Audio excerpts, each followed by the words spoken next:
SpaceMobile podcast. We just basically turn your phone and be seamless, regardless of where you are. We don't want the user even to know that it's connected by satellite. Listen, the opportunity that we have is very, very, very large. Good evening, everyone. Thanks for joining. This time I can actually see people joined, and I'm just trying to fix my microphone. It's a little off. So shocking to see people still joining after all the people on the internet saying that Pan Man, myself, and Catsy are scammers, pumpers, and retail predators. So, with that as a preface, anything you read on the internet, assume it's true. And then, let the people who are sharing their diligence, their opinions, their research, fight for themselves. And so I know, it's kind of blows my mind at this point for someone who's been sharing all of their research, which I believe all of my stuff is cited. I get that I'm a little bit of a cartoon, certainly a little bit loose on my shit posts and things like that. But I think a lot of you know me at that point, and you can see, my research and the grind I've really kind of undertaken for the past 5 years, along with Catsy and Pan Man, and then, other people, obviously, like Tanner and Kevin and, a lot of people on this phone. And so it always makes me wonder, why the vitriol toward this? Why don't these bears in shorts sort of just do their thing, leave it alone? Like, why is there such catnip to this name? And it really reminds me a lot of how Tesla evolved. There was just this hatred and this desire to see this really deterministic entrepreneur fail in Elon Musk. And there's just something about it. People really don't like these sort of visionary founders. And I'm trying to think of an exception where that visionary founder actually really failed, because they'll point to the Trevors of the world, but there was never any substance to that. You never really had the bona fide validation. Now the bears will say, Nikola had GM validating it, but we all kind of know that was bullshit research. GM just didn't do any. And we know, and it's verifiable, that the many, many partners, not just one, of AST SpaceMobile have done incredible amount of work. We don't have to take their word on it. We can see it all in the testing and the third-party validation and things like that. So I find it remarkable, and it really comes out in force when the stock is crappy. Last week was really hard. I certainly take a toll. Unlike a proper pumper, what I don't do is, be like, buy the dip, guys, it's going to be okay. I have real sense of gallow humor. It's just the way I'm wired. I think it really drives the Pan Man crazy. He's usually like, Kook, your like dark humor is scaring people. And I'm like, bro, it's who I am. There's darkness in my heart. And, Pan Man can be, like Happy Baker or whatever. That's his persona. It's actually like how he is as a person. He's a very pleasant, nice individual. I'm a little bit more of a gloom, doom, gallow, the world is falling. I like to embrace the darkness. And so when the stock is trading terribly, I don't fight it. I let it enter my soul and course through my body like a virus, waiting for my immune response to trap that virus and kill it brutally and totally. And so last week was one of those days where I just let my emotional gate open and let it come in. And it sucked. Last week sucked. You can see the burnout. You can see everyone fighting and crashing out. And usually that happens at times at the bottom. So this decline has been somewhat vexing, but kind of actually on schedule. In my experience with ASTS, we'll have these awesome runs up to 130, high five. I'm like, Tanner, bro, why don't you move in, man? We'll start a fraternity. And that's always the top. And, classic. That's what happened. And then you get the decline, and then usually it's like, okay, this is going to be short because look at all these events. And that's when bottoms don't form, because there's still hope. And then we have all the TA guys come. All of a sudden, I'm like, please, reform trader, show me the way. And unfortunately, like all of his triangles, there's always a story. And he's always the first to admit that these stories can change. And he's looking for narratives that didn't take hold. He's not predicting the future, and he never is saying he is. He's looking for probabilities around risk return. And then you can see how it shifts. And I find the TA so interesting because it really shows the collapse of the human spirit at various levels. And, when the weakest new people sort of fold and capitulate, and really like, where does a stock have to go for people who don't know it well and don't own it to step in? And one thing I've always found in my career that is, been the spear that has sliced my heart is I generally know more about an investment than anyone else. And in this instance, anyone else is like with the exclusion of Katsy, Anpan Man, Tanner, Kevin Chen. There's like, okay, there's a couple people that know it better than I do. But by and large, I probably know it more than anyone else. And so as a result, I have the most confidence. And guess what happens when you have the most confidence? My discount rate is the lowest. I'm willing to price it the highest because I hold it when it goes up. And then what happens when the stock goes down? Guess who does not have buying capacity? Me. We're not all Anpan Man who can like buy the dip with his royalty streams from selling like assorted consumer goods all across Asia. I don't have that sort of backstop in life. So I just eat it. And that's what happens generally in the market is the people who know it the best already own it. And so they don't provide any buying support. It has to reprice so that, people who are generalists can go like, oh, I get it. I don't have this knowledge. I don't really understand non-communication use cases. I don't really understand L-band, like da da da da da. But I do generally understand this NAV framework. And so I can see a floor, not me, but this hypothetical buyer that steps in, I can see how there's downside support at, call it $50, whatever. And that's where then you start to have this support. And it's this tiered level of buyer graded by people who are the most bullish, who know it the best, and then the people who are the least bullish know it the least and use a different valuation regime. At various points, that's who's going to set the price. And I've seen this throughout my career. This narrative works really well on stylized examples like oil and gas, where you'll have things like 1P reserves versus 3P reserves. And so using that as an analogy, it actually makes a lot of sense. It's like, okay, what's the hard NAV here? That's where the conservative distressed guy just steps in and goes, I own it here. And then the person that really knows the geology, et cetera, is like, well, I'm going to give these like 3P reserves value because I actually really have a view. Well, they're the ones that will own the stock at the highest price.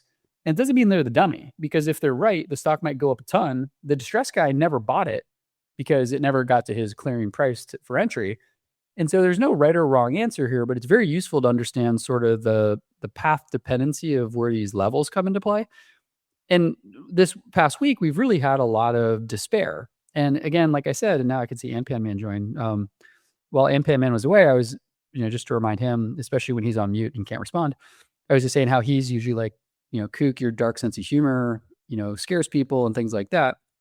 And I just try to embrace it. Everyone should know me at this point, where when I'm posting like all caps, like there is no floor, you can go 6 feet under, and like pictures of like screaming cats, I'm usually laughing my ass off when I post those things right about, right before I go jump in and surf and like leave everyone to ponder those posts. So don't freak out when you see that. That's actually when I'm like the most bullish, because I'm just screwing with myself.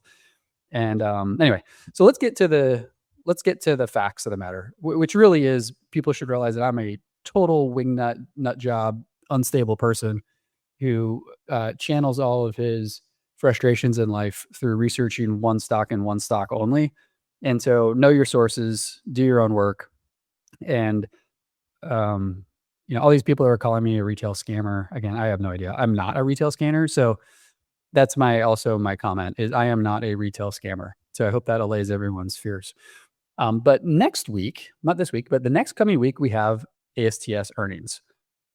This is going to be a very interesting call. So on one hand, they're going to have to talk about what we already know, which is the failure of BB7 to make orbit and, past tense. So what everyone is focused on is batch shipment number one, and really what that means in terms of, what I call 3 till infinity. So yes, I have the meme all prepped for people that go back to early 1990s rap. 3 to infinity is my theme of what's about to happen. Once we have the next batch of 3 satellites, they will presumably have uncorked and debottlenecked the entire production line. And so it really is 3 till infinity. And I believe that on the earnings call, we're going to have, if not shipment already, but very high visibility toward the next shipment, which might not be enough for some people, but I believe for a lot of us who are long-term investors is going to be quite enlightening. And then we could very easily have some developments around some military contracts and things like this. So it's going to be an important earnings call and really set the tone, because it's going to define the timeliness of this investment into the back half of the year. And so if they can convince people that they've really uncorked the production bottlenecks, which I think I personally have a pretty good handle of, and it's one of those things where it can certainly seem darkest before dawn. Many people can confuse darkest before pitch black death, end of the world. That's what is fun about markets, is, the same information can lead people to believe that the patient has in fact died. I think that this earnings call is going to be one of those awakenings and could set the fever for people realizing that this is a second half of 2026 gangbuster investment. And what's going to really help too is any increased visibility the company can provide around monetization, because now the bears are back out of like, oh yeah, of course the tech works. Wait, what? And oh yeah, I guess they'll be able to build all these satellites, even though they still like to rain on that parade. But now we're kind of back to, there's no market. And, it's interesting to see the bear narrative change, which is fine. They're entitled to it. I could care less, but it is interesting to track. And so into this earnings call, let's review what our bakery correspondent reporting live from his high carb lifestyle shows that we have in terms of a setup. We have all-time high short interest. We have acutely negative investor sentiment. So yours truly has certainly crashed out, like angry, want to go break stuff, having my kids tell me that I rage bait them, which I don't think my kids do actually know what rage bait means, but that's what they said. They're like, Daddy, you rage bait because the stock went down. Like, okay, wake up call, probably should get more balanced life. But then we see the implied and realized volatility near their lows, about to have an explosion. And then we have the big upside catalyst to come. And then a lot of us, as you might not be surprised, are tracking very, very carefully all sorts of little tea leaves that make us believe that a lot of things are going really right. So we have a really great setup, which is nice. The company has to deliver. And almost sort of like you need, that invisible hand to come down from heaven and guide you toward the light. AT&T pops up and, gives us a little bit of love on X, which is interesting, because just the other day, actually last week, we had that conversation about analyzing John Stankey's comments from the earnings call, where despite him saying, we have all these options and we're going to partner with, SpaceX and Amazon, what he really said is we cannot let ASTS fail because we depend massively on them. And we have no idea when these other services will actually be available. And so the forensic analysis of what Stankey said was incredibly positive. And anyone that, was wondering about that, go back to last week's weekly where I've documented all this. And so sure enough, AT&T is out kind of pumping, letting us know that, they still love us.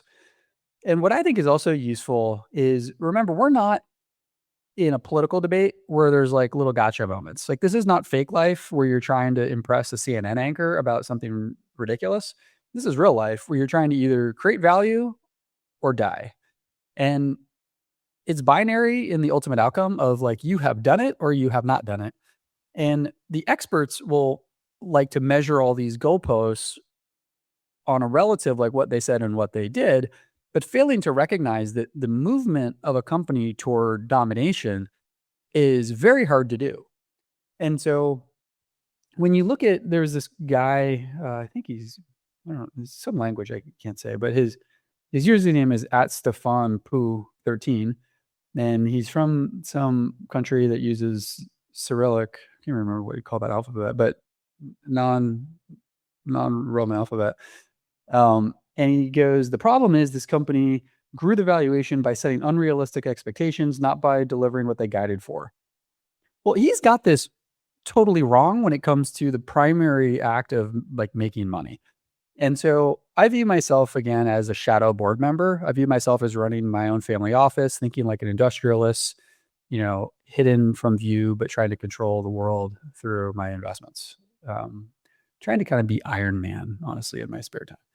And so when I think about this, sure, I could get wrapped up in like what guidance was and the fact that they annoyingly miss it almost for sport at this point.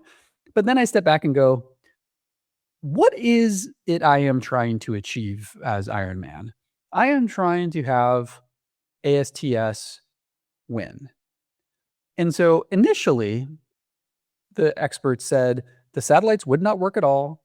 They would get no contracts. The FCC would not approve them. They could not hire. No one would launch them.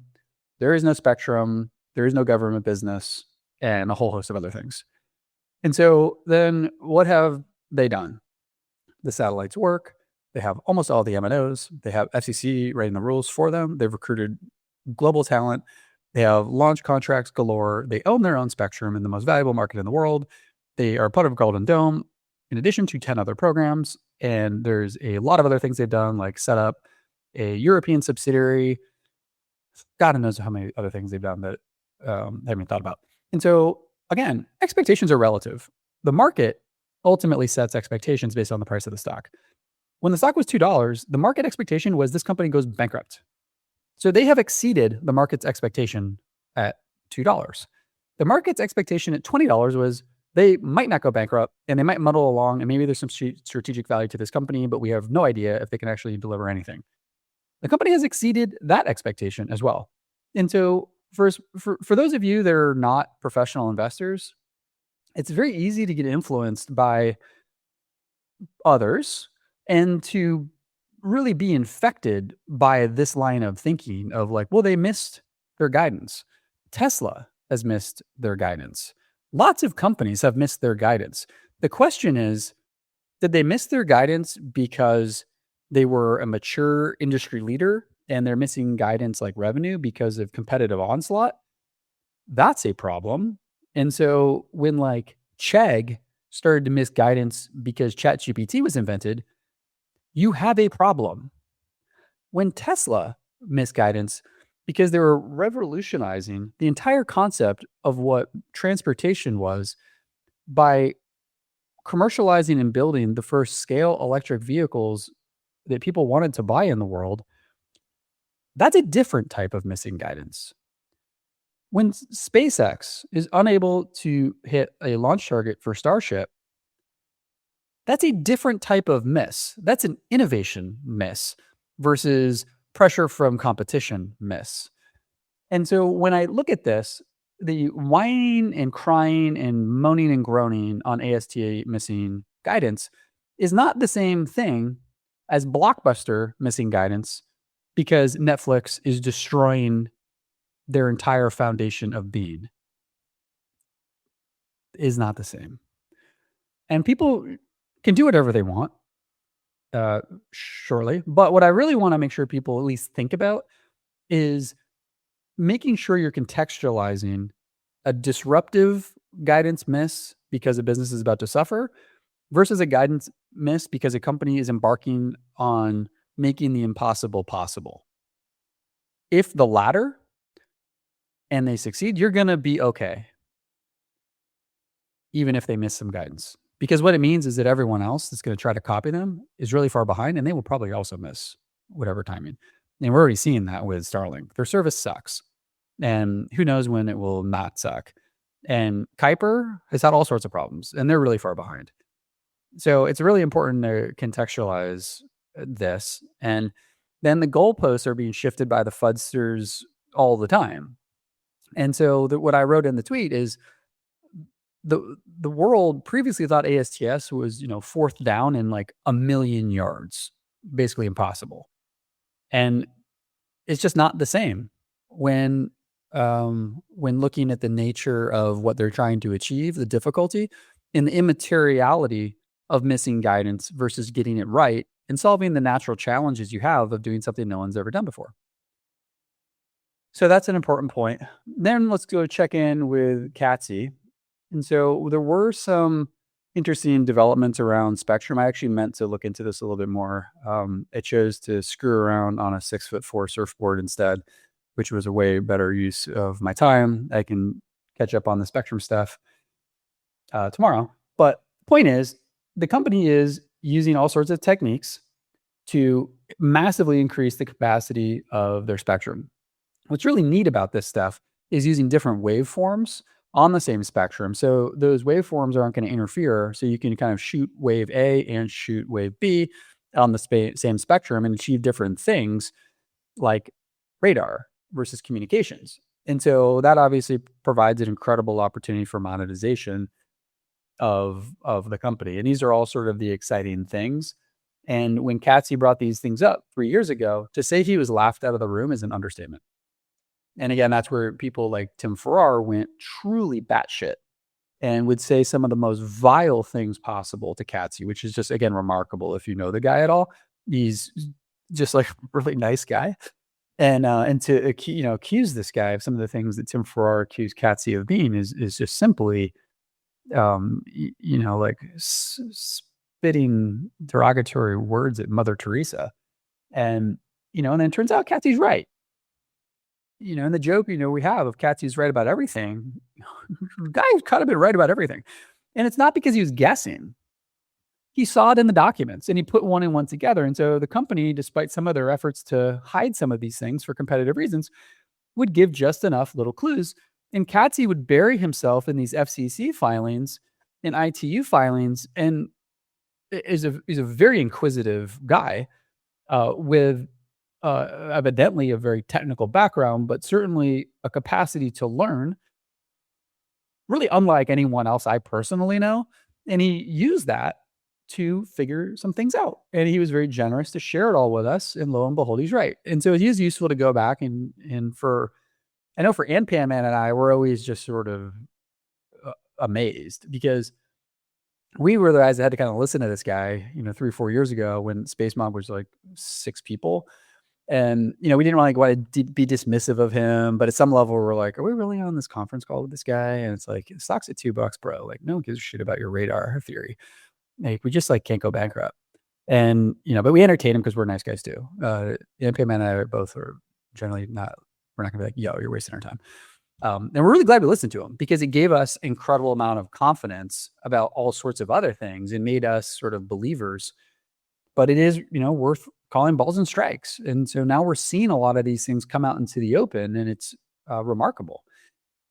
So now let's get to the AST proxy statement. And so, look, people call us paid pumpers. I would just like to point out the company doesn't even pay its executives. So they really don't have a paid pumper budget. They give us XL size t-shirts, which don't fit me because I am a solid medium. So even the consideration in which they give their paid pumpers some swag, like I can't even wear it. So I would, put that in the proxy, give Kook a XL t-shirt and he wants a medium. And that's my bonus for 15,000 tweets. See, that's a bum deal, but it's a better deal than Abel got because Abel got 0. And it's really useful to appreciate that, again, we have an owner operator. He finally got a stock award, which is, I'm sure, forced upon him. But then the other executives. And so a guy like Scott made $250,000 base. So sure, better than working at McDonald's, but he's also, senior managing director level at, any global investment bank. Shanti Gupta, partner level guy at any big 3 accounting firm. In fact, that's what he was. Those guys make a couple $1 million a year. God only knows what Dr. Yao could make, like what his value at market is. It's probably a lot. And so these guys really make all of their compensation in stock. They are bullish. And they're not just blowing out of all their stock when they get it. They're taking, relatively modest prints to get some liquidity for their families to pay for stuff like schools, trips, probably healthcare because they're probably working their ass off and, need to get their Pronovo exams. And so it's good to see this proxy. And just remember, Abel is playing to win and we have an owner operator. And for a lot of us, the fact that Abel wasn't really leaking anything to himself and was only earning economics in the exact same way we were, probably in order of importance, Abel taking $0 in salary and being an owner operator And then number 2, CATSI existing. Those are probably the 2 most important things for my investment thesis. And so I recommend everyone to learn how to read a proxy because incentives drive outcomes. I think Elon says that the most, and I truly believe it. Incentives drive outcomes. And so Abel's incentive is make the stock go up. So far, that has been generally the outcome. Worth noting. So now let's get to stuff like building, metal in orbit, which I guess some of our learned people care about. Well, in order to get metal in orbit, you need people on Earth. And AST investors pointed out that the AST SpaceMobile recruitment drive continues. And so there's now more jobs outstanding on the website than there were previously. So there's over 200. Company continues to grow, and we have to ask ourselves, what are they delivering into? And we believe that that's a multiple shell company. The more I sit back and think about this, there's some analogs that are close to home for me.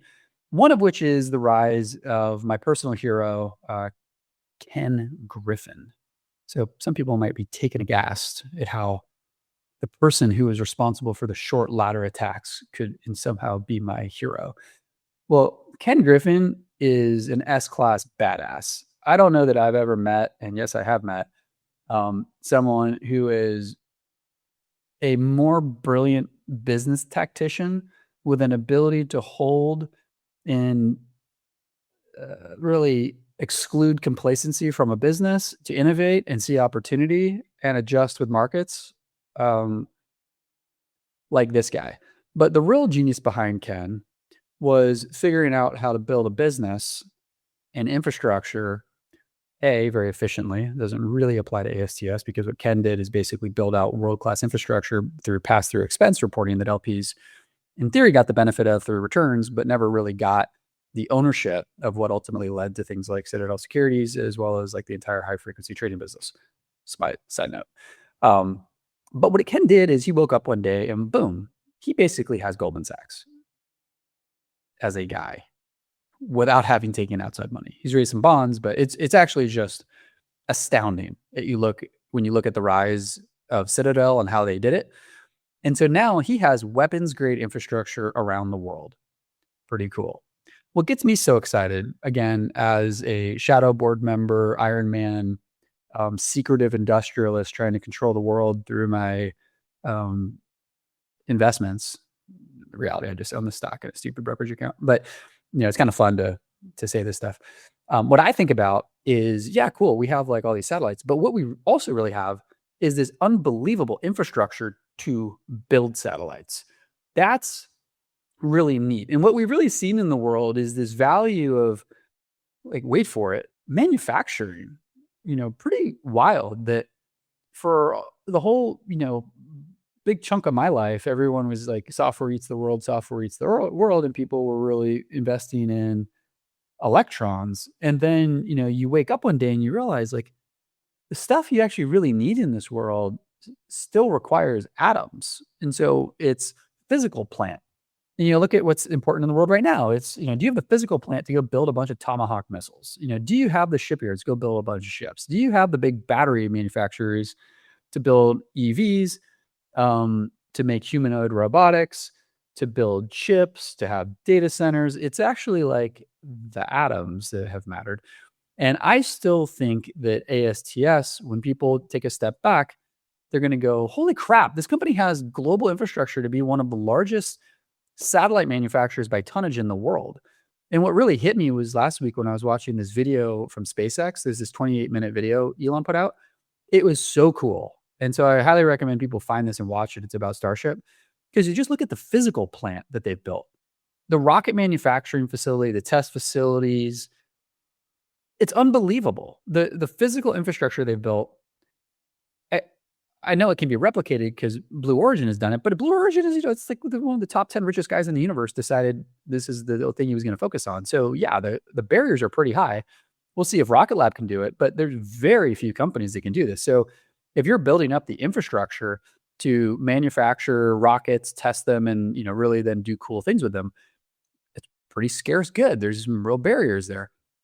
What ASTS is doing is this vertically integrated sort of Manhattan project for satellite manufacturing in a world that's now realized that the secular trend is space and satellites. And I go, again, from my little would-be, Bruce Wayne mentality, like, that's cool. That's my little industrial empire. And I don't think that people really understand the ASTS thesis in that way. It's usually like, will the tech work? And they're thinking about the little bluebirds popping out of the nest. But the nest itself is an unbelievable source of competitive advantage. They've done two things. They've designed the cutting edge technology, but then they had to design and build the cutting edge physical plant to manufacture it all. Two very hard things. And that goes back to the whining, moaning, and groaning thing we just talked about a second ago of when they miss expectations. Well, yeah, no shit, dude. They're building the house right now. It's hard. And I don't think, and the house is actually the wrong analog. What's the right thing? I mean, they're literally building the factory while they tried to build the product. And these are two very, very hard things. It's not like Porsche retooling and being like, surprise, there's a 911 GT3 SC with a manual. We said we were never going to build a GT convertible, but now we have with a manual. Assholes who, all bought Spider RSs. And, yeah, sure, Stuttgart can just like retool and pop out a new $300,000 car. No problem. But building the factory in Stuttgart was very hard. So the 911, pretty cool piece of intellectual property. But then the plant to build the 911s, also pretty cool piece of technology. And ASTS has done both of those things. And so again, when you're missing guidance, you got to ask yourself, well, is it because I'm doing two extremely hard things, which when complete, give me these unbelievable moats and unbelievable sources of value? Or are they missing guidance because of some competitive pressure like the Blockbuster analog? Again, they are not the same. And you need to develop some cognitive skills in life to realize when two things are massively different that lead to massively different life outcomes for yourself. So that's my inculcation of this point. So now let's get to the other things that are hard with satellite companies. So you got to have metal in orbit, but you also have to have stuff on the ground. You have to have ground stations. So we didn't actually really tweet this because it seemed like the company hadn't really intended for this to be public, but now it's coming out. There had been something in the SES, which is a European satellite company, in their annual report talking about their deal with AST SpaceMobile. Well, SES was buying Link, and they're a European sort of satellite TV provider. Like, what? What are they doing with ASTS? That was really the question. And it came out in an expert call with SES about a partnership for ground stations, which has yet to be announced. But apparently it's a done deal. That's cool. And so we've actually now kind of closed the loop on this. We've seen it in the public filings. We were really all kind of very confused about what it could mean. But then it came out in an expert call, and now it's in the public domain. I didn't do it, but, talking to it. And so, now we know what they're doing, and here's what they're doing. SES is providing AST SpaceMobile with ground infrastructure, teleports, gateways, fiber backhaul, and the local regulatory landing rights needed to bring AST satellite signal down to Earth and connect them into terrestrial networks. ASTS owns the satellites and commercial relationships with the MNOs, but those satellites are useless without someone to land the data, and you need the backhaul. And so, in effect, SES appears to be selling a gateway as a service to ASTS itself, which will be passed through to the MNOs, and that just allows everything to go faster. So, cool development. Again, really kind of like a picks and shovels type of thing. Not something for anyone to, wake up tomorrow and go, I don't need to go like buy stock in the overnight market because of that revelation. But if you're a long-term investor and you're seeing how the building blocks are being put together, that's another one. It's, it's good to know. And so now let's revisit the bear argument. Again, when people get really negative, the sort of fragility of human emotion never ceases to amaze me, because I get sort of frantic as well. Like, you get negative and then honestly it just spirals.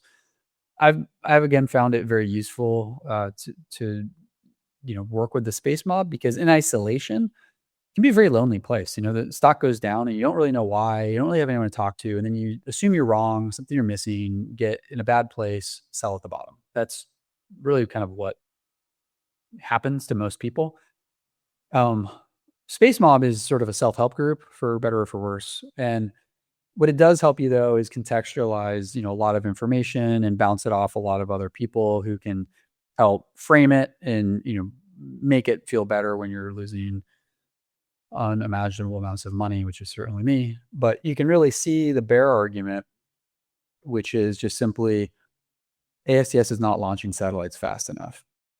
Okay, well, this guy, Pat Cakes, Kevin Chen was pretty funny, but, Reddit is really a cesspool of human weakness.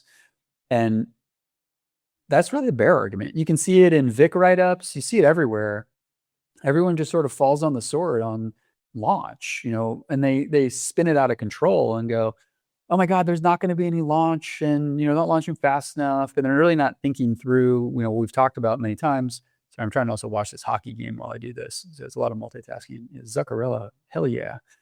I'm a hockey fan for the past 1 week, so I really didn't even know what a power play was until I Googled it. But what a great sport for the playoffs. Definitely not letting my kids play hockey though. My only lesson from this is like, God, this is violent. Why can't they make this a little more family friendly? But anyway, going back to business at hand, launch is a really easy bear thesis to dismiss, because if you're short the stock based on concern about launch, what happens when you wake up and they launch? It's like, whoopsie daisy. And so what happens if, this week you wake up and realize, oh no, they have like 4 successive SpaceX launches in a row for 3 bluebirds each? Does that blow up your thesis? What happens if that's true? What happens if the FAA, grants an expedited launch approval for New Glenn and they nail it? What happens if ASTS actually has some undisclosed relationship with the NSSL, which is the government launch program? What if? If you have a bear thesis, you have to go through the permutations of how quickly that could flip on its head and what happens. Do you get your eyeballs ripped out on that? And it's, a useful thing to think of. And meanwhile, the FCC is just gunning it in terms of making LEO happen. And so the FCC is paving the way for D2C. They want to supercharge choices in the market. And what's really interesting is to see Brendan Carr talk about this. They see it as a big upgrade and competitive with fiber. And so, yeah, this is somewhat related to SpaceX's core offerings and things like that. But it's just showing how quickly what was dismissed as a niche market is now being viewed as like one of the bona fide, 4 horsemen for consumer connectivity choice. And the FCC is really leaning into it. They're, letting these guys use more power.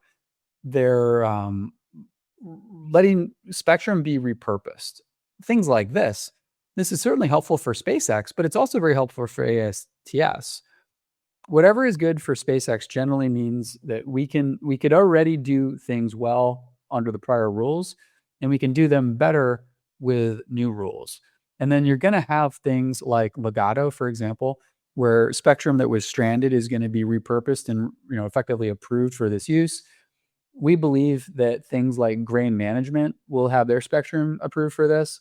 Sirius XM might, and that's just more capacity that is available. And then that just is more demand for that metal in orbit that can process and really make use of that spectrum. So it's very interesting.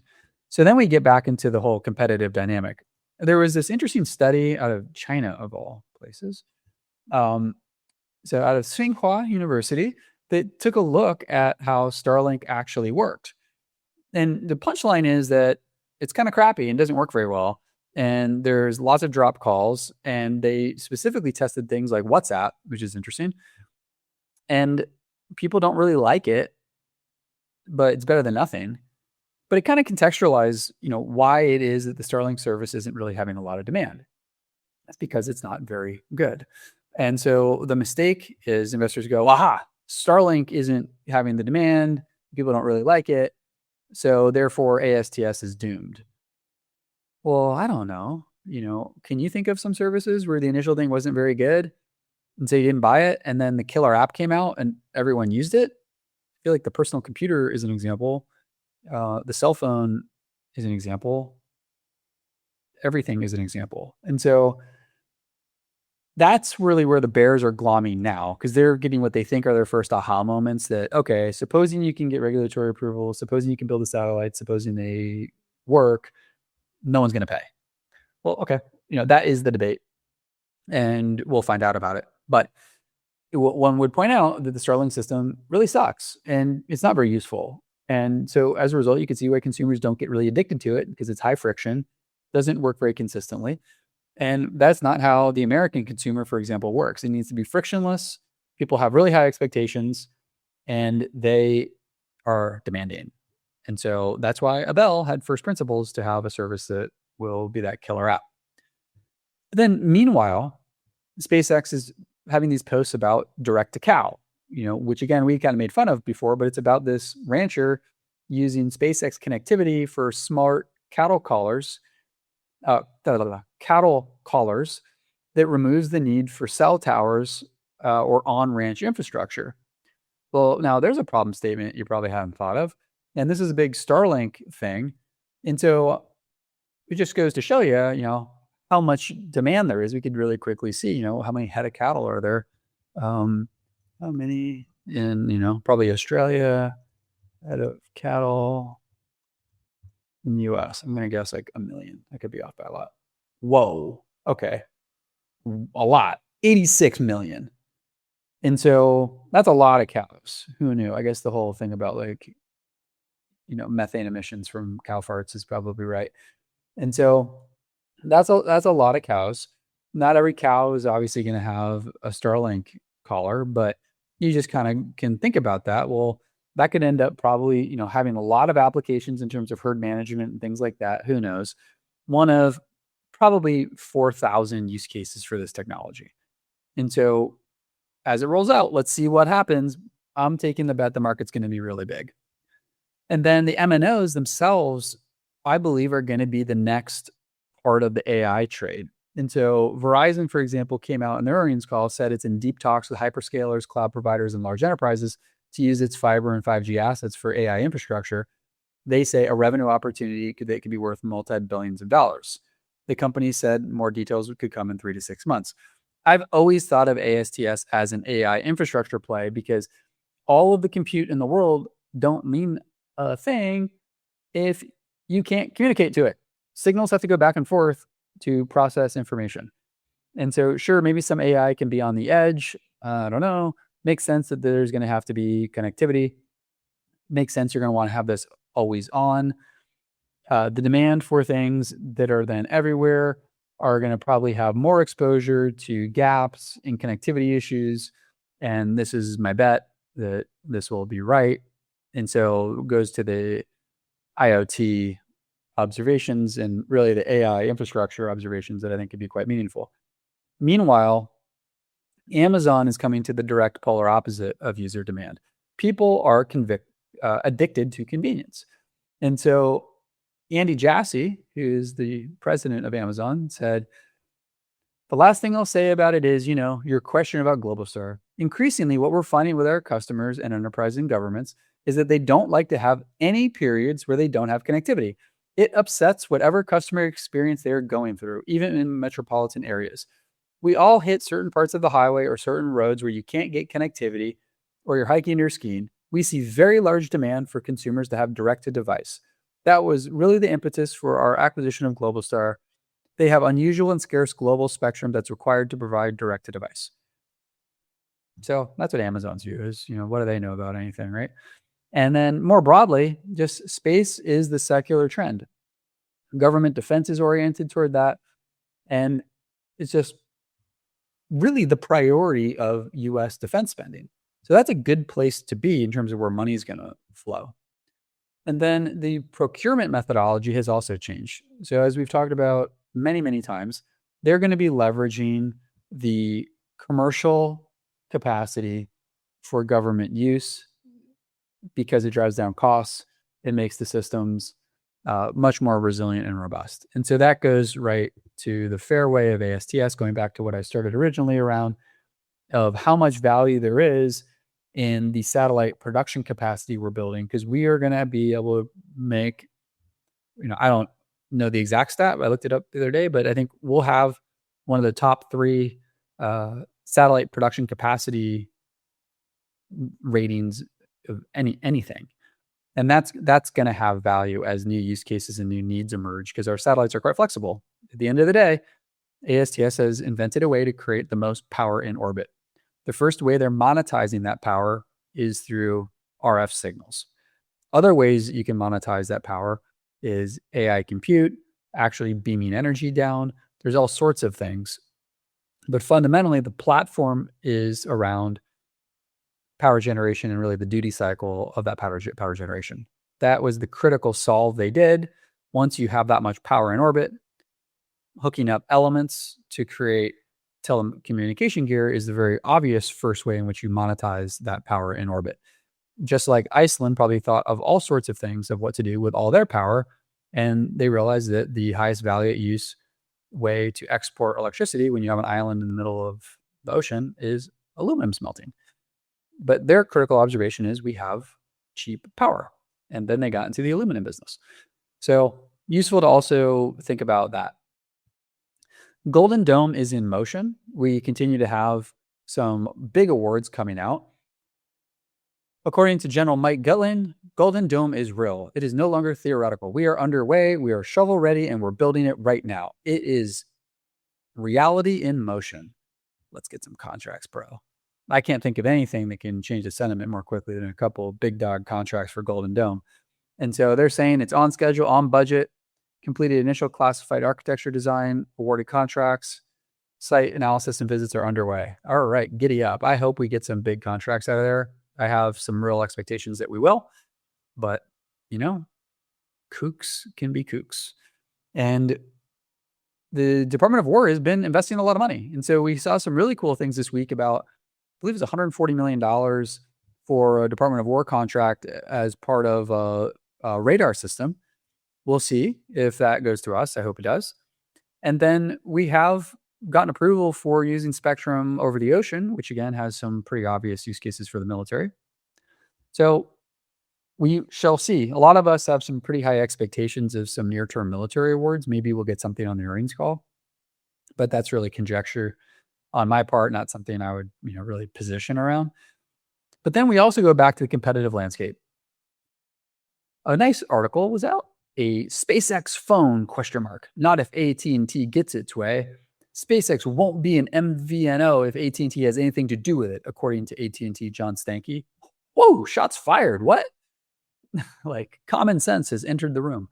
And so, yeah, no shit. Like AT&T is not going to say, hey, Wolf, would you like to sleep next to our nice, cozy, warm sheep? Just don't eat them. They're not that dumb. And so the MNOs are very clearly on guard about SpaceX. They know that they are an enemy. Whether they kind of wonder whether ASTS might one day, grow into something that is too big to control is a totally different issue. But ASTS isn't openly pursuing warfare against the MNOs. Like they are being carrier neutral. SpaceX is clearly going to do a phone.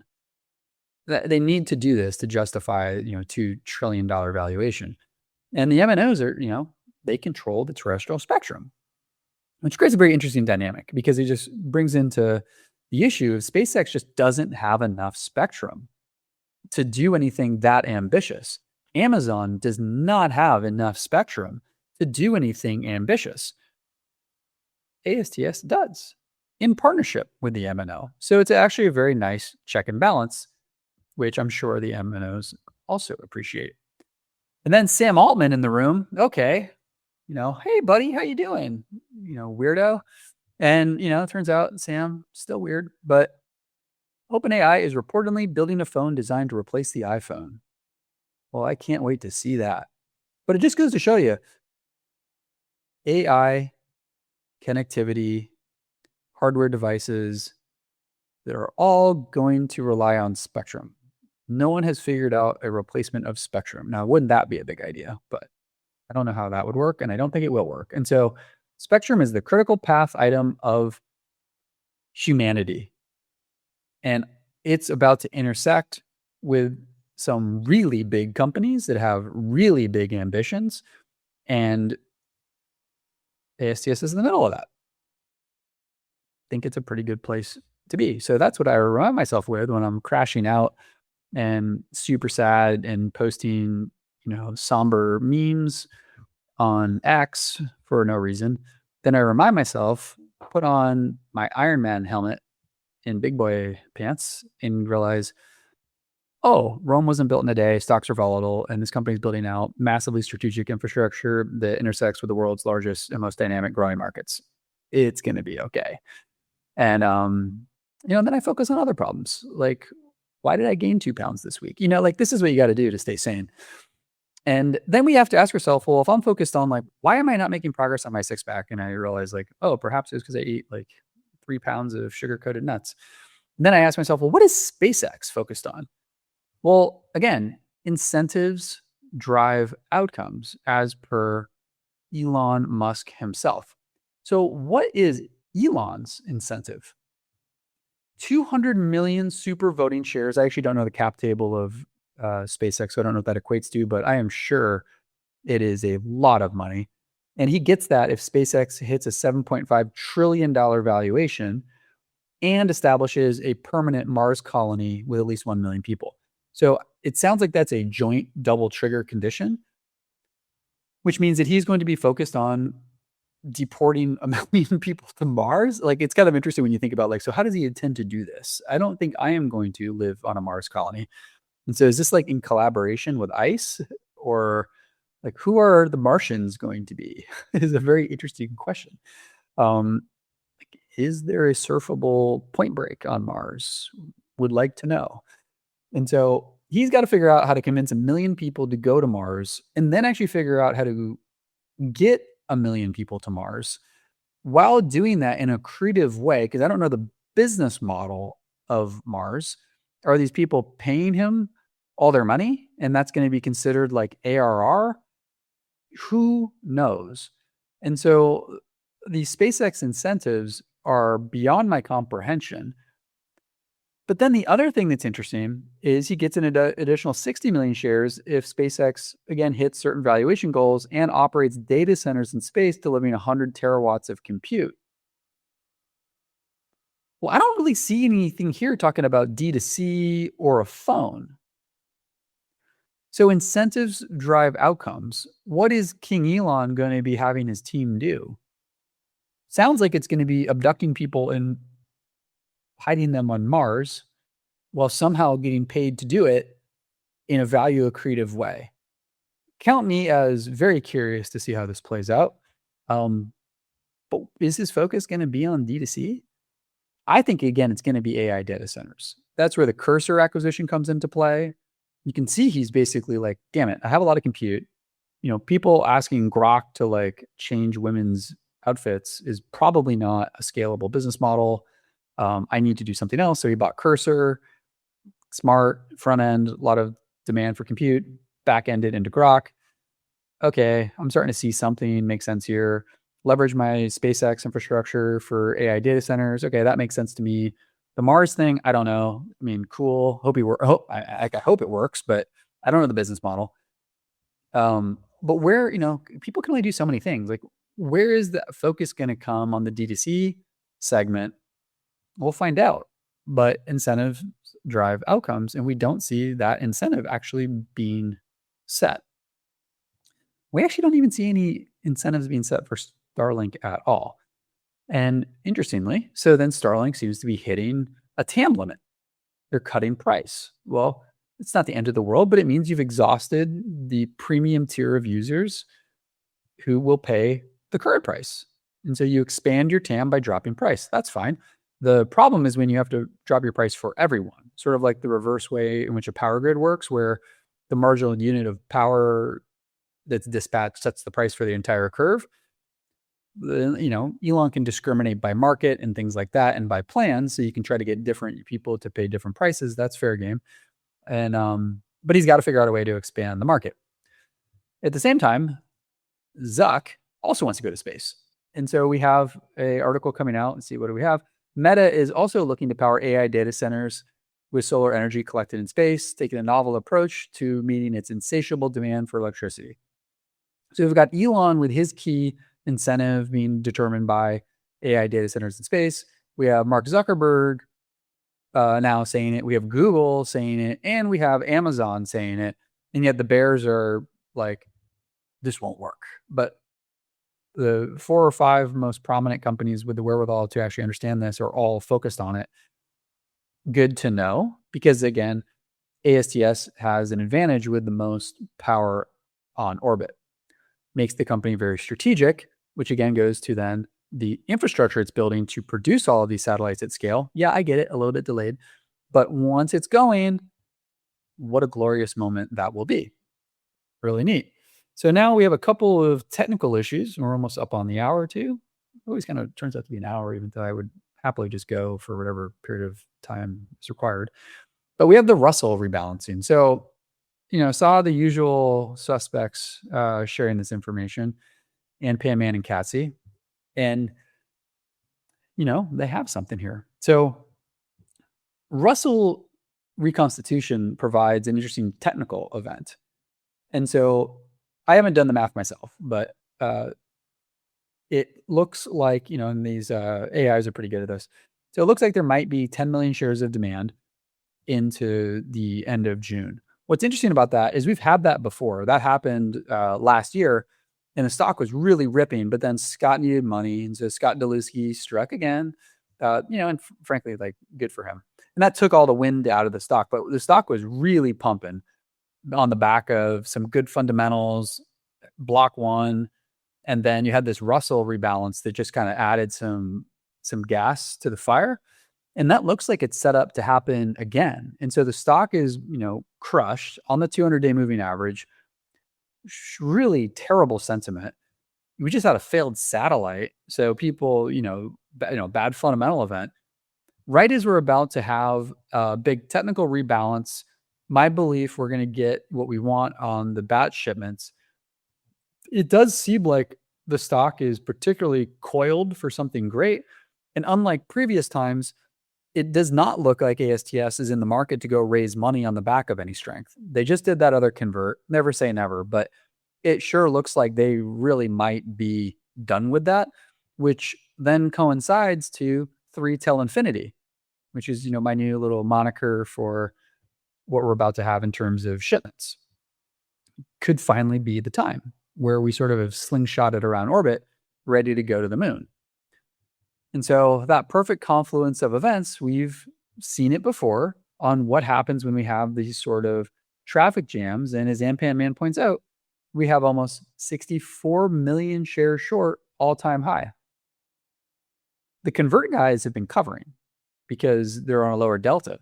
So you've had all-time high shorting offsetting the mechanical covering by the convert guys. So a lot of people are piling in, and it's going to be, 12 noon at the OK Corral pretty soon. I'm always a little worried. I'm like, what are the shorts? No, but historically the shorts really just pile on negative momentum. And they, we kind of see what they're thinking because of these expert calls.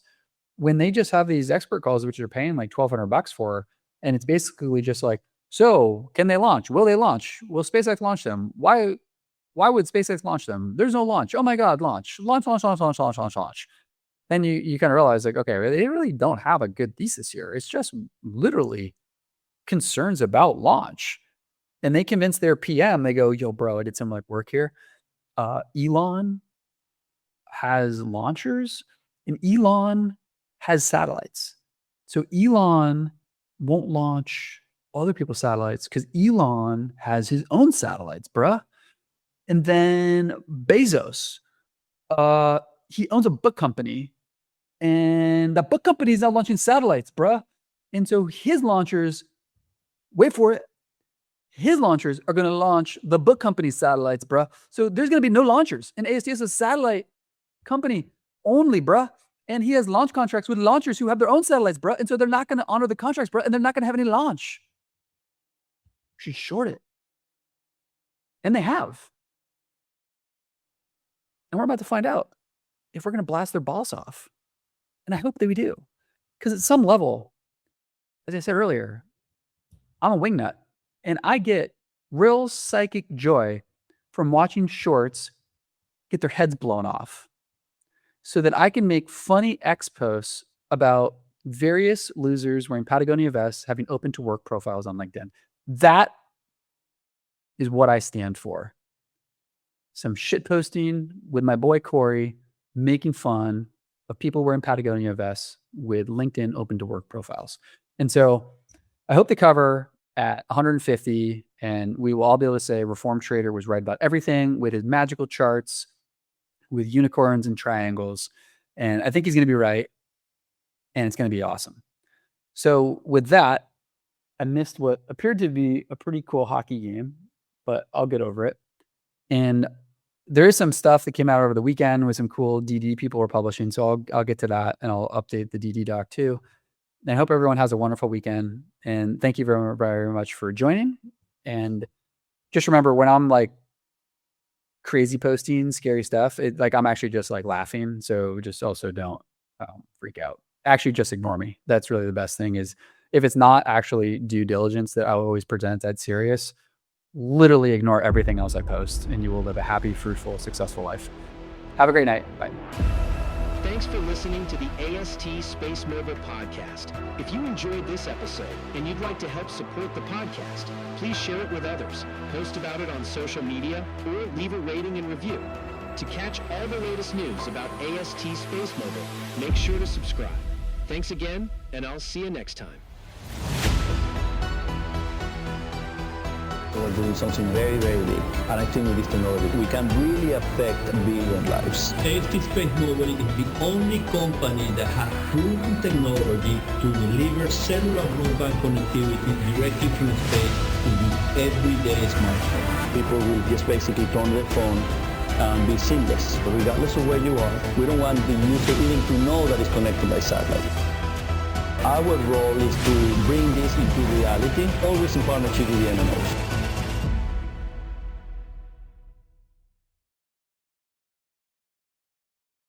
Listen.